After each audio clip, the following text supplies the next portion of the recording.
Жылқы мен бұғы. Баяғы заманда жылқы емін-еркін өз бетімен жүрген жабайы аң екен, ешқандай айдау қайыруды білмепті. Қысты күндері қар жұқа жазық даланы, шөбі қалың тоғайды, өзен бойындағы құрақты жерлерді, көл жағасындағы қалың қопаны мекендепті. Ал жазды күндері тауға шығып, шалғыны мол сай-салада жайылып жүріпті. Қалың қарағай арасындағы алқаптар мен құйқадай жон-жотаны шарлап сол маңда жусапты. Бір күні жылқы қатпар-қатпар тау арасындағы бір алқапқа барып, сондағы шүйгін шөпке, көкарай шалғынға малтыға көміліп бейқам жайылып жүріпті.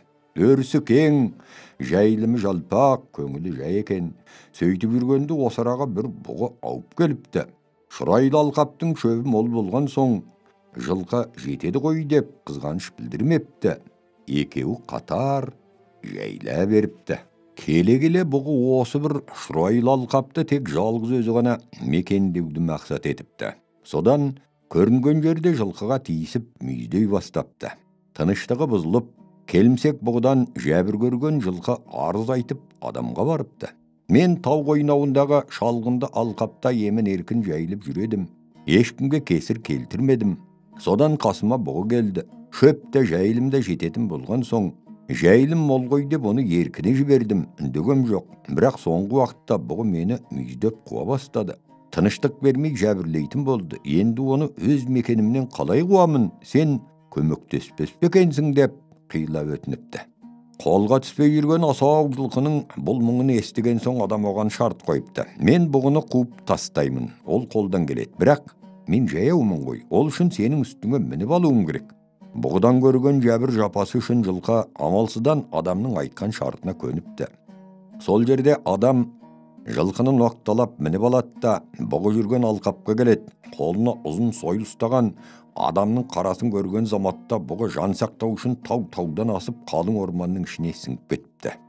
Бұғыдан құтылғанына қуанған жылқы, рахмет саған адам, сен менің жалғыз досым екенсің депті өлердегі сөзін айтып. Енді мен саған қандай қызмет етсем екем? Сонда адам ойланып тұрып, өз қалауын айтып, сен осы шалғында жайылып жүре бер депті.